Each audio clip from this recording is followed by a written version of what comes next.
হয়েছে কি হয়েছে? তুমি কেন এমন করছো? হ্যাঁ, কি হয়েছে? হ্যাঁ, আমাকে আজকে সারাদিন দেখো নাই।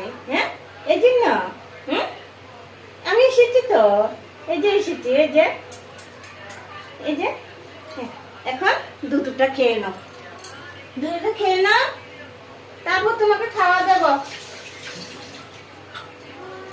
হ্যালো ফ্রেন্ডস, আজকে সকাল থেকে অনেক জায়গা ঘুরতে বেরিয়েছি আমরা। প্রথম বৈশিষ্ট্য মন্দির গিয়েছি, তারপর মেঘালয় থেকে অনেক দূর পর্যন্ত হেঁটে হেঁটে চলছি।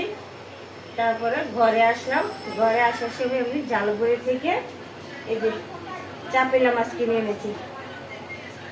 এখন কুটবো, তারপর রান্না করব, খাবো, ঘুমাবো। এই দেখো মাছ দেখে দেখো খুশি পাগল হয়েছে, এই যে মাছ খাবে। এই যে তুমি মাছ খাবে? হ্যাঁ, মা দেবো দেবো দেবো, মাছ ভাজা করে দেবো। হ্যাঁ, আজকে আমাকে দেখো নাই। হ্যাঁ, কেন এরকম করছো গো? এই যে পাগল হয়ে গেছো।